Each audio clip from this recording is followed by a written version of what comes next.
noches. En primer lugar, agradecer por la invitación a este curso que es referido de curso de acceso al notariado, ¿no? Como sabrán todos, estamos próximos a una serie de concursos, no solamente en Ayacucho, sino también a nivel nacional. Bueno, en primer lugar, un poco expresar la disculpa del caso por la lluvia, ¿no? Porque eso ha producido de que un poco retrasemos el inicio de la exposición. En realidad también les comentaré un hecho penoso. Las diapositivas de la presente exposición, que es sobre la función notarial, lo he perdido, ¿no? Lo he perdido porque justamente mi laptop ha sido hurtada. Entonces ahí he perdido no solamente esa información, sino mucha otra información. Sin embargo, vamos a conversar sobre la función notarial, en qué consiste la función notarial y cuál es la regulación. No obstante ello, quiero desarrollar el tema del desalojo notarial, que como todos sabrán, es una ley de recién data. O sea, significa de que solo tiene unos pocos meses, en el mes de abril de este año se ha expedido esta norma. Ahora, ¿cómo nosotros empezamos a entender la función notarial? La función notarial es entendida como aquella actividad que realiza el notario justamente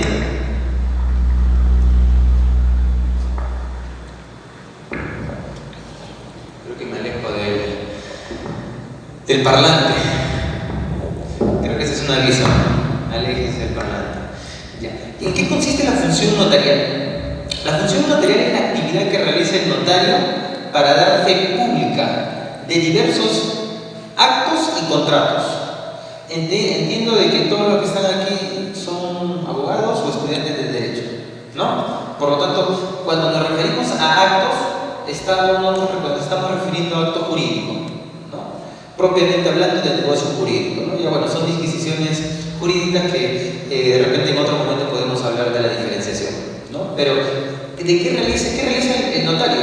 El notario se encarga de verificar actos y contratos y además la comprobación de hechos. Ya. En el primer caso estamos hablando de actos y contratos, porque actos nos referimos a actos jurídicos en general. Un acto jurídico en general es un acto incluso unilateral, como puede ser el testamento, ¿no? El testamento es un acto personalísimo y unilateral. Una declaración jurada es un acto personalísimo y también es unilateral. En los contratos sí encontramos una bilateralidad, ¿no? Porque siempre hay una relación de dos partes. Entonces, el notario, ¿qué va a hacer? Frente a eso, se va a encargar de dar fe pública de la realización del acto, otorgándole un toque esencial, darle fecha cierta y calidad de identificación de las partes. ¿Correcto? ¿Quedó claro? Sobre ese marco, nosotros vamos a empezar a desagregar todas las actuaciones notariales que va a realizar el notario. Porque a partir de ahí va a legalizar firmas, va a legalizar documentos, va a realizar escrituras públicas, transferencias vehiculares y diversos asuntos no contenciosos que también en una próxima clase desarrollaremos. El otro hecho o el otro acto está referido a la comprobación de hechos. ¿Qué significa comprobar hechos? Comprobar hechos significa, por ejemplo, alguien puede venir aquí, un notario puede venir aquí y compruebe el hecho que está suscitándose en este momento. ¿Qué está pasando? Hay un expositor y tantas personas presentes. El notario que va a verificar, una persona que está exponiendo, 5 o 10 personas que están en el auditorio. ¿Correcto? Ese es comprobar un hecho. Otro ejemplo lo podríamos dar y en la práctica cotidiana se da cuando el notario verifica domicilios. Acuérdense que la declaración de domicilio notarial ha sido derogada. Ya no existe la declaración de domicilio notarial. Pero sí lo que existe, pero vía comprobación de hechos, es la constatación domiciliaria. Y la constatación domiciliaria es que el notario tiene que ir al domicilio a constatar el inmueble y que una persona, por ejemplo, tenga su cama, tenga su cocina y que le dé a entender que efectivamente está viviendo en ese lugar. ¿Ya? Esto se llama constatación domiciliaria, ¿no? Y para eso el notario toma fotos, toma datos de lo que se suscita en el inmueble y respecto a las personas que están viviendo ahí. ¿Correcto? Ahora, otros casos pueden ser incluso la participación en inventarios o en procesos públicos que se realizan en el Estado, cuando lo adjudican o lo licitan, ¿no? Las actividades que se realizan mediante la ley de contrataciones con el Estado. ¿Ya? Entonces, ya tenemos claro cuál es el ámbito de aplicación laboral o de función del notario. Actos y contratos, por un lado, y el otro ámbito está referido a la comprobación de hechos. ¿Ya? Ambos escenarios tienen una gama de posibilidades en las que el notario puede actuar. Un detalle, el notario sí no puede dar una calificación jurídica. Por ejemplo, un notario no puede ir a un inmueble y decir, sí, efectivamente, es la persona posesionaria y está posesionando por 5 o 10 tantos años. O señalar de que tal persona es el propietario. Esas son calificaciones jurídicas. En la comprobación de hechos, el notario debe limitarse a señalar lo que observa, lo que ve. Acordémonos que el notario tiene una calificación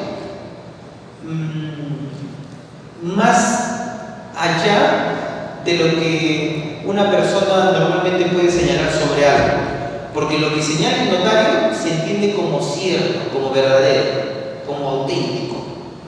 Por lo tanto, el notario, dentro de su función, tiene que realizar una actividad que sea honesta, transparente y pulcra. No podría señalar algo que no es cierto, ¿no? Porque ya iría incluso contra la propia solvencia moral que debe tener todo notario. ¿Ya? Por lo tanto, es algo que va a caracterizar a un notario. Bueno, otra vez me dice que me aleja, que era esa zona. A ver, entonces, tenemos ya el ámbito del notario. Ahora, ¿cuáles son los requisitos para ser notario? El primer requisito es que sea peruano de nacimiento. ¿Ya? Bueno, es un requisito casi básico para diferentes funciones que se realizan dentro del Estado peruano. Por si acaso, el notario realiza una actividad que es la de dar fe pública. ¿Ya? La de dar fe pública, que es dado mediante una delegación por parte del Estado. ¿Correcto? El dar fe pública significa dar veracidad, dar autenticidad, que es la verdad. Y eso tiene relación con lo que les estaba mencionando hace unos instantes. Por lo tanto, el notario, al dar fe pública, se convierte en un actor que va a representar al Estado sobre actos que no realiza normalmente el Estado. Entonces, ¿el Estado qué hace? Lo delega a un tercero. ¿Y ese tercero quién es? El notario. ¿No? Por lo tanto, el notario ejerce vía delegación del Estado, ejercer función pública. Ejercer función pública a través de la dación de fe. Ahora, la pregunta es, ¿el notario pertenece a la estructura del Estado? A ver, ¿alguien me podría decir si que pertenece a la estructura del Estado? ¿Es parte de alguno de los tres poderes del Estado o es parte de alguno de los órganos constitucionales autónomos?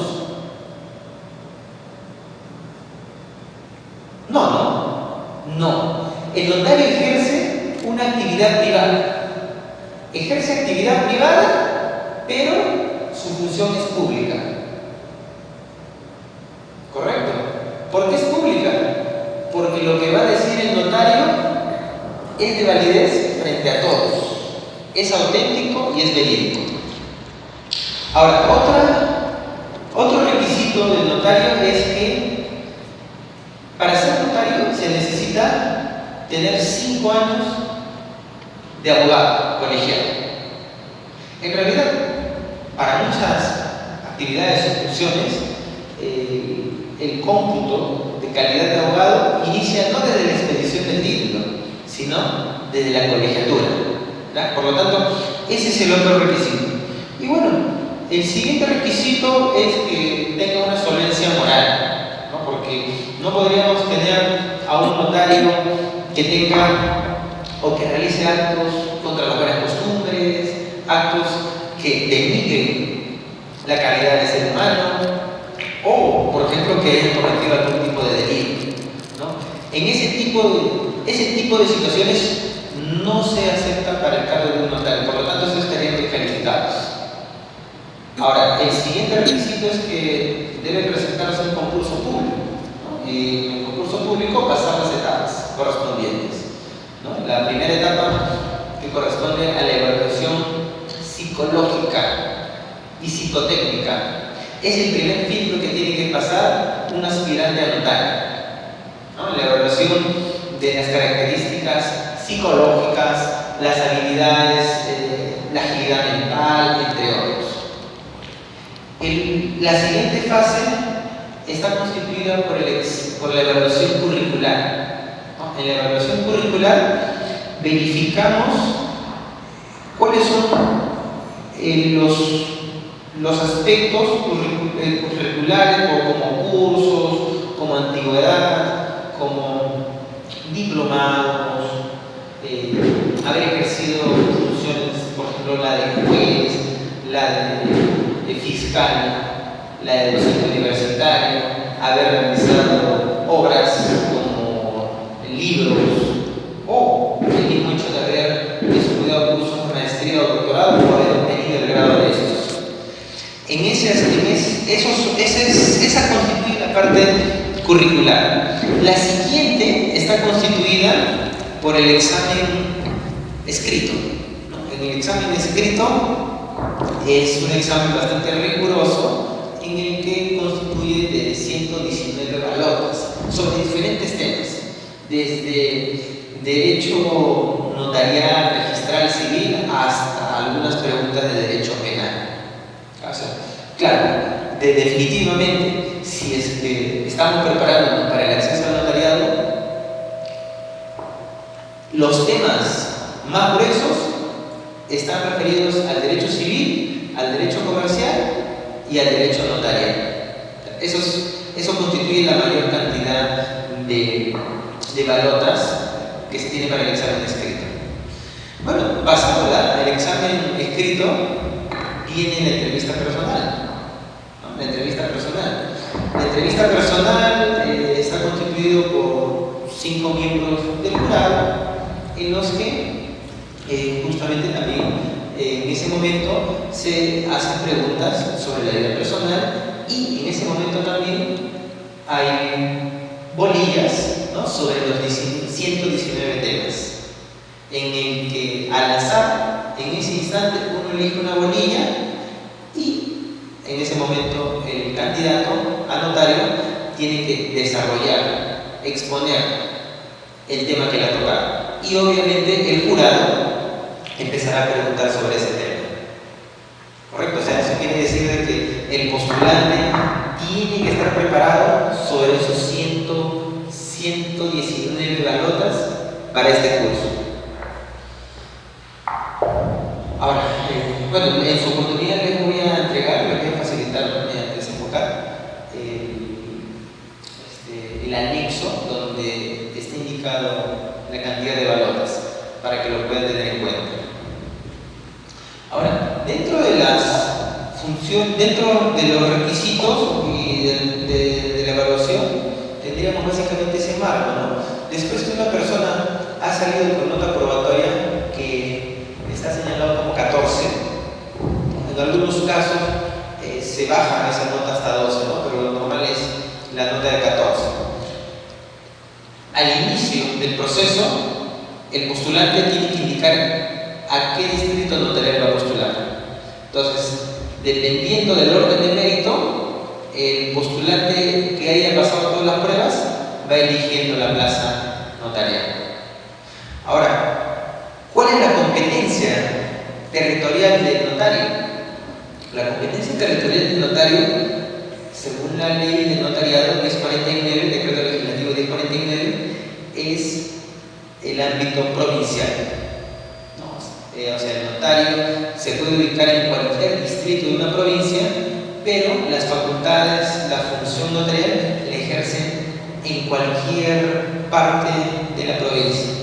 Aunque hay algunas reglas que se han estado dando estos últimos años en las que se limitó y se agregó, por ejemplo, hace un tiempo había prohibiciones de que el notario realice actos de disposición, y cuando me refiero a actos de disposición me estoy refiriendo a actos donde existe un desprendimiento patrimonial, ¿no?, de un sujeto y que va a trasladarse a otra esfera patrimonial. Por ejemplo, una compraventa, una donación, una permuta, una dación en pago. Entonces, y también los actos de gravamen, como puede ser una hipoteca. En estos casos existía la limitación de que el notario no podía realizar actos de disposición o gravamen que se encuentren ubicados fuera de la provincia. O sea, un notario de Huamanga no podría hacer una compra-venta de Huanta o de Lima o de Ica. Pero eso tuvo una modificación legislativa en la que cambió y se señaló que el notario puede realizar actos de disposición o gravamen que se encuentren ubicados en otro territorio o en otra provincia, pero siempre y cuando vayan a realizar la identificación de la huella biométrica. Cuando ustedes van a una notaría, seguramente van a ver de que muchos actos ustedes pasan el dedito en un aparatito en el que informa en tiempo real, informa que la huella de tal persona le corresponde a fulano de tal. Eso impide obviamente la reducción significativa de suplantaciones, porque antes de la utilización de la huella biométrica, incluso teníamos el caso de la red Orellana, en la que teníamos muchos casos de suplantación y muchos casos de apropiaciones de propiedades respecto no solamente de la red Orellana, sino también de otras redes, porque no era la única. Entonces, la identificación biométrica permite reducir sustancialmente. Es más, en la actualidad existen aparatos de lectores de huellas que pueden identificar otro tipo de situaciones. Por ejemplo, a alguien se le puede ocurrir copiar o imitar la huella de otra persona y ponerlo mediante algún jefe. Entonces, hay aparatos que en la actualidad te permiten identificar huellas que no pertenecen. A eso se le llama identificación de dedo muerto, porque en realidad la huella no es de la persona, sino utilizan de tipo plásticos, tipo plastilinas o alguna base que no es propia del dedo, sino que imitan otras huellas, ¿no? Bueno, ya la delincuencia en realidad también es ingeniosa para ese tipo de situaciones, y en algún momento de repente van a llegar a superar eso, ¿no? Alguien puede venir de repente con el propio dedo de la persona, ahora que hay tanto estrangulamiento, descuartizamiento, ¿no? Hasta puede traer el dedo, ¿no? Entonces ya no nos puede sorprender, o una mano. Entonces hay que tener bastante cuidado en el momento de ejercer la función notarial respecto a la identificación. Es por eso que en el artículo 55 del decreto legislativo del notariado señala un orden para el notario de cómo va a identificar a la persona, porque en primera instancia a todas las personas se les tiene que identificar con la huella biométrica. Ahora, ¿y qué pasa si el notario no lo identifica con huella biométrica y existe una suplantación? La misma norma señala que existe responsabilidad de parte del notario. O sea, en este caso el notario ya no puede decir no me di cuenta o me sorprendieron. O sea, ahí debió haber tomado los mecanismos necesarios. Ahora, puede ser de que el internet se vaya, y a veces se va el internet y no podemos tener acceso a la base de herramientas. Porque la siguiente opción es, en caso de que no me identifiquen con la huella biométrica, la siguiente opción es consulta en línea. Consulta en línea, ¿qué es? Arroja un reporte de la persona con la foto y las huellas digitales y uno tiene que comparar la foto y las huellas digitales, ¿no? Verifica, compara la huella digital del índice derecho y del índice izquierdo. Entonces, ahí tenemos un segundo filtro. Si el primero no se pudo, tenemos el siguiente.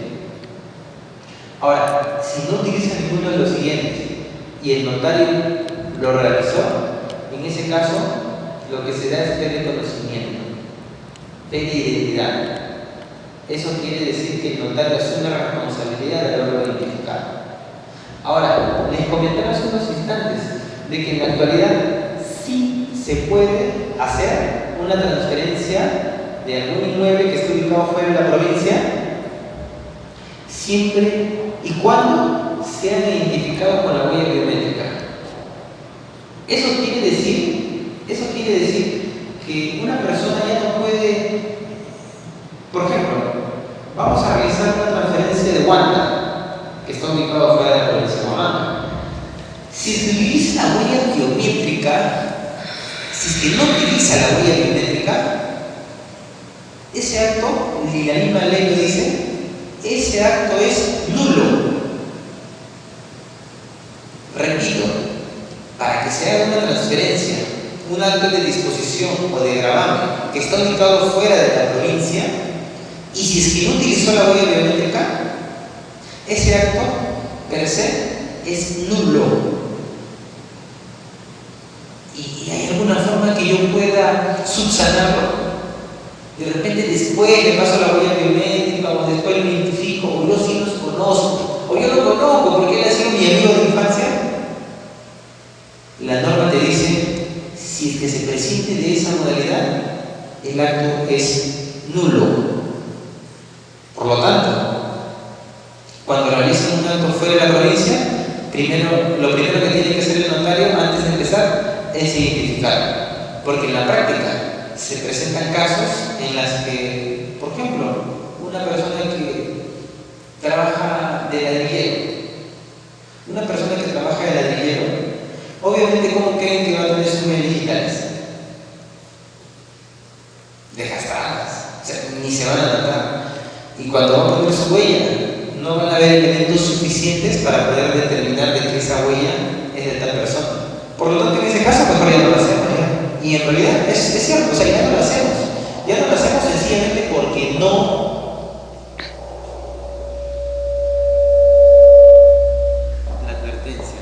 La advertencia.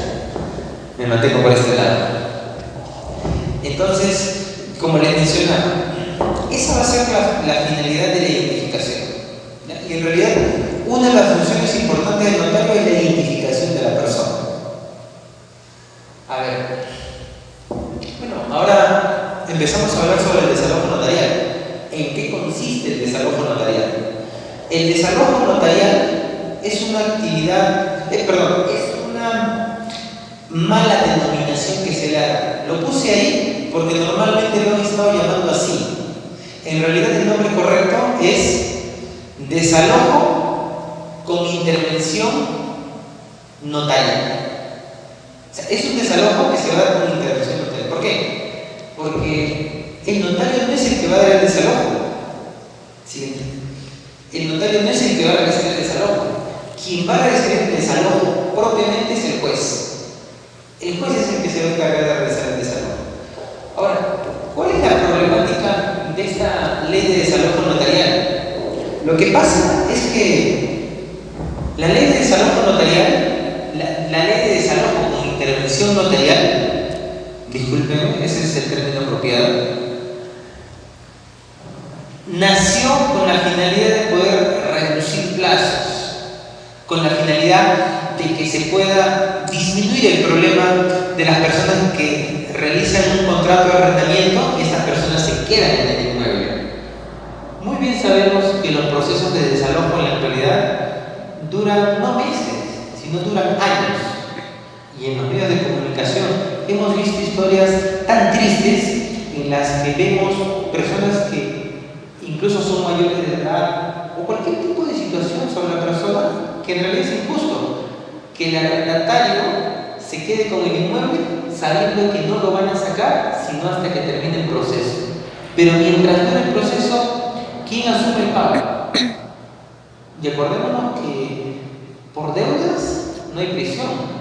O sea, hay mucha gente sinvergüenza que no escatima en utilizar estos mecanismos de alquilar y quedarse en el inmueble. En realidad, alquilar un inmueble en el Perú es un acto de administración de cualquier persona bastante delicado y bastante riesgoso, porque no sabemos cuándo nos va a tocar una persona que tenga la mala costumbre de entrar en un inmueble, pagar unos cuantos meses y después mención a este procedimiento especial de desalojo con intervención notarial.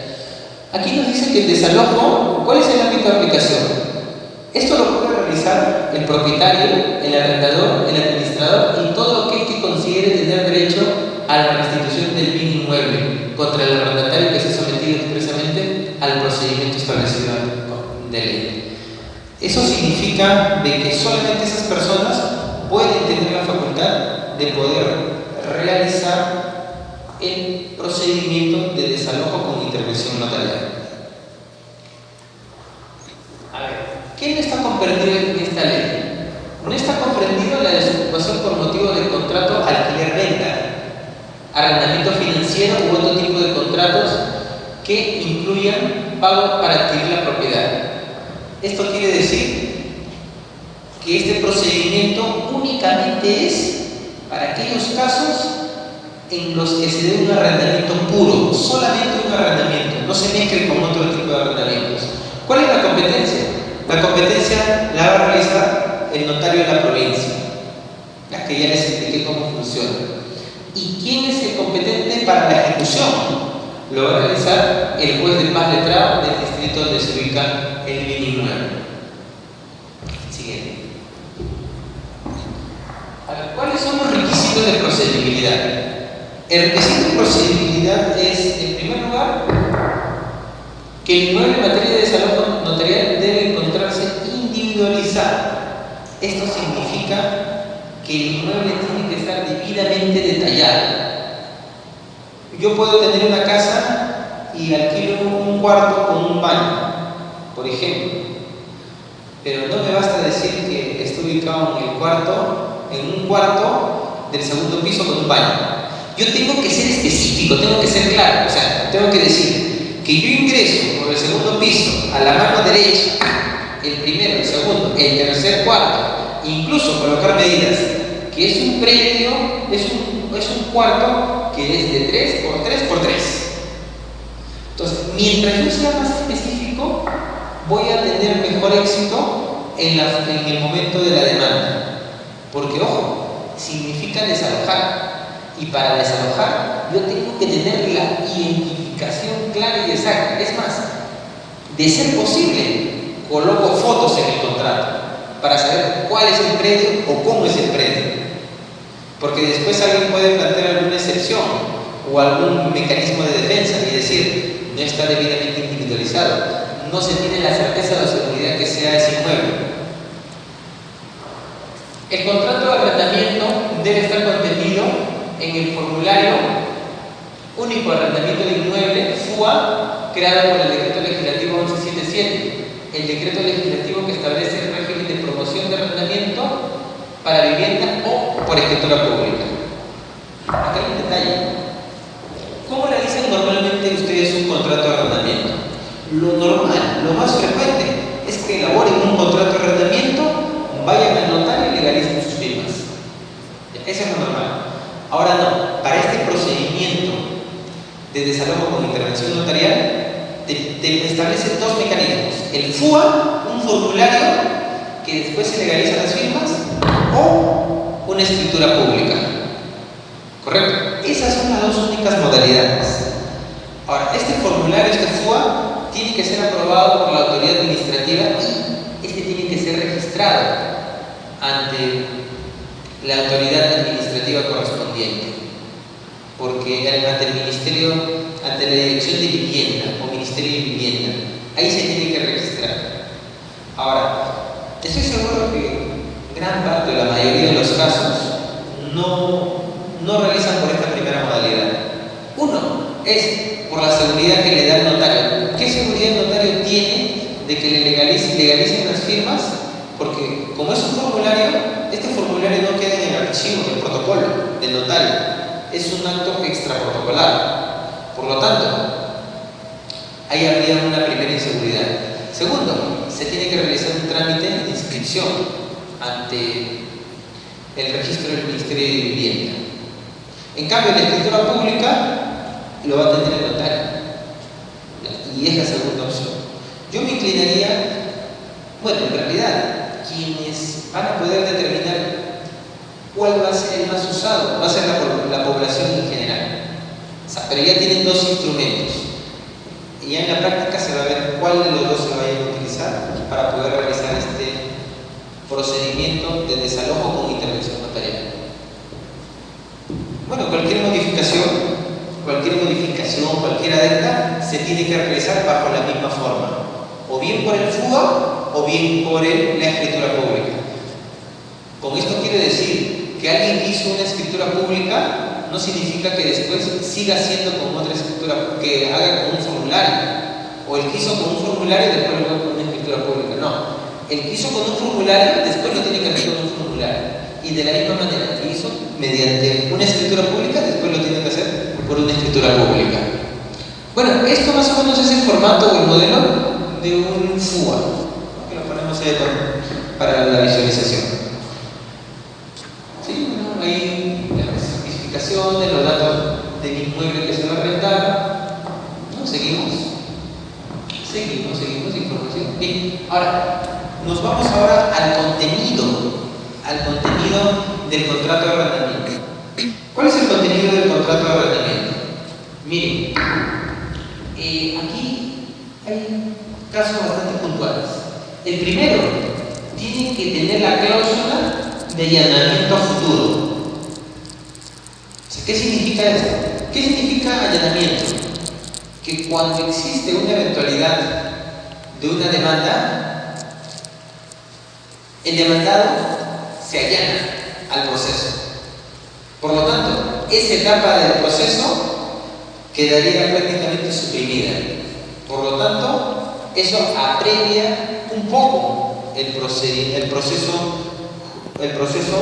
judicial de desalojo. Debe contener una cláusula de sometimiento expreso a la establecido por ley. Bueno, acá también la norma señala que el arrendatario se somete a la ley, expresamente se somete a la ley. Entonces, si es que no colocamos esto, incluso puede ser materia de cuestionamiento del documento. Por lo tanto, en el tema de la forma tenemos que tener cosas claras. Bueno, el siguiente es consignar el tipo y moneda de la cuenta de abono. En caso que la cuenta de abono sea modificada, el arrendador pone el conocimiento al arrendatario mediante comunicación de fecha cierta. A ver, este tercer punto, ¿por qué es importante? ¿Y qué función o finalidad tiene esta ley respecto a que se bancarice? Porque en realidad lo que está diciendo es que se tiene que bancarizar. Porque si no lo bancarizamos, el juez no puede tener la seguridad de poder corroborar que se haya realizado o no el pago.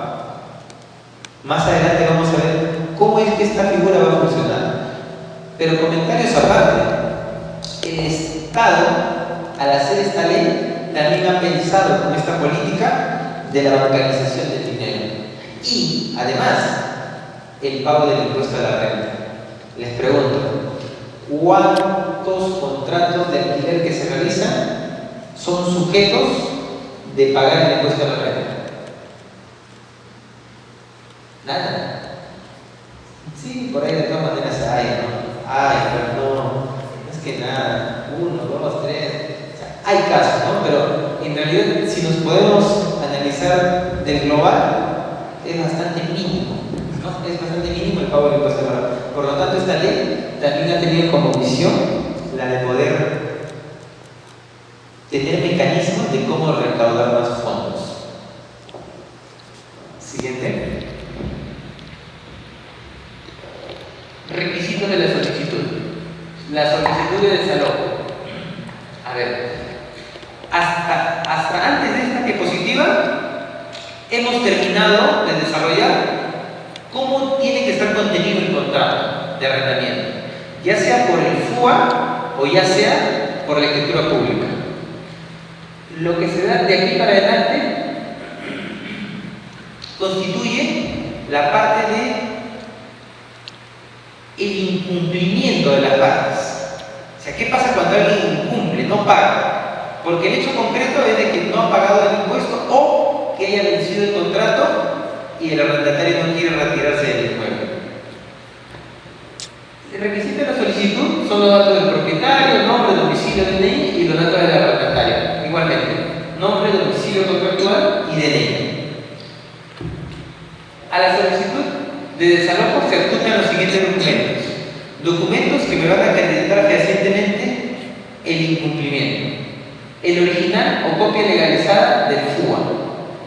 O el original, perdón, en este caso, el original o copia legalizada del FUA. El siguiente requisito es el original o copia legalizada de la carta notarial cursada al arrendatario del inmueble en materia de desalojo y a su domicilio. Uno de los requisitos para yo poder presentar la solicitud de desalojo con intervención notarial es que previamente yo le curse una carta notarial al arrendatario y le diga: arrendatario, no has pagado 2 o más cuotas o ha vencido tu contrato y no te quieres retirar. Un detalle: cuando uno establece un contrato de arrendamiento, ¿cuál es el periodo por el cual se contrata? ¿O cómo se paga la renta, ¿no? El pago del arrendamiento? Normalmente de forma mensual, ¿no? De forma mensual. Pero ahora les pregunto, ¿es la única forma o el único plazo que podemos establecer? No podemos establecer otro plazo. Puede ser anual, puede ser semestral, trimestral, semanal, hasta diario. Y nosotros en el contrato podemos señalar cuándo constituye incumplimiento. Al no haber pagado 2 semanas, 3 semanas, 2 meses, medio año, etc. Eso ya está dentro de la esfera de la libertad contractual, o sea, del establecimiento de las cláusulas del contrato. La solicitud de desalojos solo puede ampararse en las causales establecidas, que es la que les dije: incumplimiento de pago o vencimiento del contrato. Las partes pueden recurrir ante las autoridades competentes a efectos de exigir el cumplimiento de las demás obligaciones. Pueden haber otras obligaciones, ¿no? Por ejemplo, que hayan dejado destrozado el inmueble, que hayan realizado algún tipo de daños o cualquier otro tipo de obligación. Aquí solamente se va a realizar el desalojo, la desocupación del inmueble. Siguiente. ¿Cuáles son las causales? Bueno, ya lo señalamos, ¿no? El vencimiento y el incumplimiento del pago. Si no se estableció plazo alguno, se aplica lo dispuesto en el inciso 1 del artículo 1697 del Código Civil. Siguiente. Procedimiento ante el notario. ¿Cómo iniciamos el procedimiento al notario? Porque la primera etapa, a ver, hay que ubicarnos. Este procedimiento tiene 2 etapas. Una primera etapa que la va a realizar el notario y otra segunda etapa que la va a realizar el juez. Estamos en la etapa ante el notario. El notario recibe la solicitud, constata el cumplimiento de los requisitos de procedibilidad, el contenido del contrato y los requisitos de la solicitud. El notario notifica al arrendatario en el inmueble en materia de desalojo y en su domicilio contractual, para que en 5 días hábiles de recibir la comunicación acredite no estar incurso en alguna de las causales. Esto quiere decir de que recibe la solicitud, el notario cursa, ¿no?, la comunicación y el arrendatario lo único que le queda es señalar o acreditar que no se ha realizado ninguna de las causales. O sea, el arrendatario puede decir: no, señor notario, no es que no haya incumplido, acá está el voucher. y acredita que ha pagado. Por lo tanto, ahí se estaría desestimando este procedimiento. Y el segundo es que no hay un vencimiento del plazo. ¿Y cómo yo acredito que no hay un vencimiento del plazo? Tendría que presentar otro contrato donde se demuestre de que se ha renovado el contrato de arrendamiento.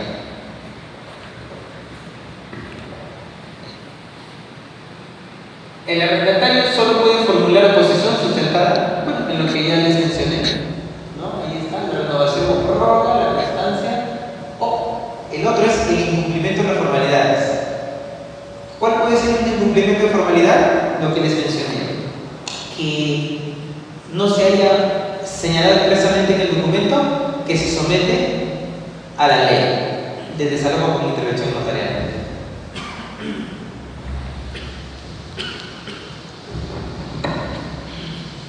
Bueno, después se extiende un acta, después de haber verificado que sí se ha incumplido o ha vencido el contrato, el notario va a extender un acta no contenciosa, o sea, en el libro de asuntos en el registro de asuntos no contenciosos, dejando constancia fehaciente e inevitable del vencimiento del contrato o la resolución del mismo por falta de pago. Después de eso, recién remite copia legalizada del expediente al juez de paz letrado del distrito en el cual se ubica el bien inmueble arrendado. El trámite de desalojo notarial finaliza. Sí, también le mencioné, ¿no? Si no se configura alguna de las causales, finaliza el trámite. O la otra es que las partes acuerdan su finalización de mutuo acuerdo. O sea, el procedimiento pudo haber iniciado, pero si las partes se ponen de acuerdo en el mismo procedimiento, finaliza. ¿Ya? Entonces seguimos. Ahora, el trámite ante el juez de paz. Esta es la segunda etapa. Trámite judicial de lanzamiento. Culminada la etapa notarial de procedimiento especial a que se refiere la presente ley, el interesado formula solicitud de lanzamiento, o sea, ya es ejecución. Aquí no tenemos que debatir nada. Según la ley, el juez lo que tiene que hacer es recibir el acta, verifica que se ha cumplido y tiene que ejecutar el lanzamiento. El interesado formula solicitud de lanzamiento dirigida al juez de paz letrado con la autorización del letrado y el pago de una tasa judicial respectiva.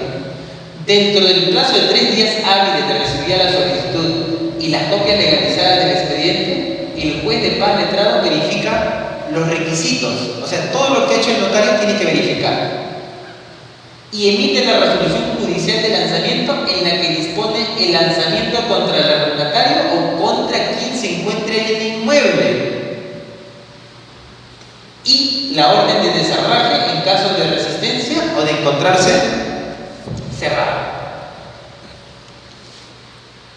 El juez de paz cursa oficio a la dependencia correspondiente de la PNP para que en el plazo de 2 días hábiles contados desde el día siguiente de la notificación, obligatoriamente y bajo responsabilidad, preste asistencia y garantía para la ejecución del desalojo en la forma y plazo indicado, así como el de los servicios notariales derivados del desalojo. Ahora, si se dan cuenta, el juez califica, verifica en 3 días hábiles. Después tiene que emitir la resolución y tiene 2 días para que oficie a la PNP para que ejecuten el lanzamiento.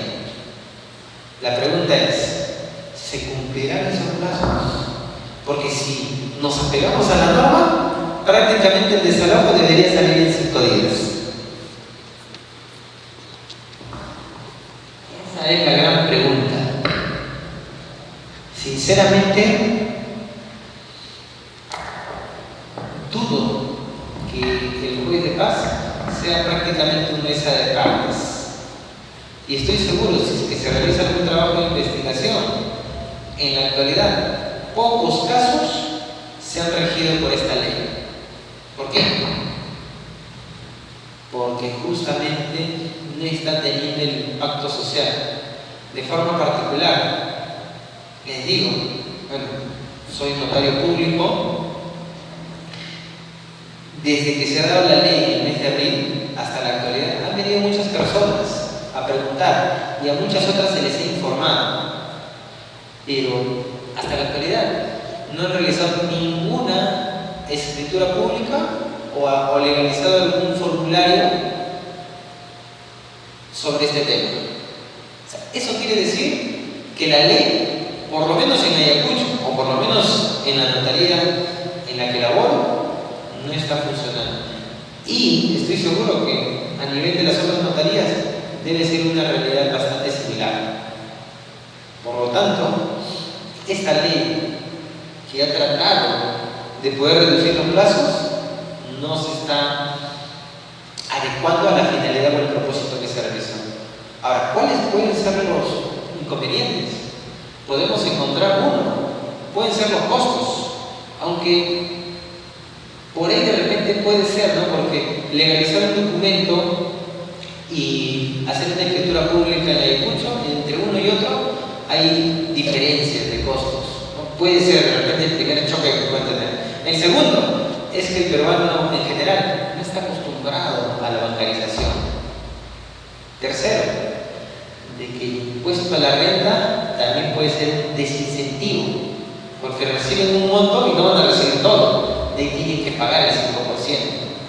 Entonces, en estos casos, definitivamente tiene que haber un control posterior de la ejecución de esta ley por parte del Estado, para ver cuál es su impacto hacia la sociedad. ¿Está funcionando o no está funcionando? Se supone que se da una ley y esta ley tiene que tener aplicación, tiene que tener practicidad, tiene que ser útil a la población, al ciudadano. Y si no es útil, algo está fallando en esa ley. Y si está fallando, se tiene que corregir, se tiene que rectificar. Bueno, para eso estamos los operadores del derecho, los estudiantes de derecho o cualquier persona interesada para que pueda analizar las leyes. Toda ley es perfectible, toda la ley es modificable. Bueno, acá les puedo poner un caso que puede ser materia incluso de investigación para ver cuál es, ¿no? Incluso buscar otras alternativas más prácticas. Porque si les ponemos un caso más o menos similar, ¿por qué en el caso del APDAI, ¿no? Vemos que sí hay una recaudación por parte de las instituciones favorecidas para recaudar por los derechos de autor? Es que me pongo a pensar, en esos casos no se espera que el ciudadano vaya hacia el Estado, sino se va hacia el ciudadano. En este caso se ha hecho al revés, ¿no? Se espera que el ciudadano vaya hacia el Estado. Entonces ahí me parece que hay un problema de aplicación y por lo tanto vamos a ver muy posiblemente un fracaso de esta ley.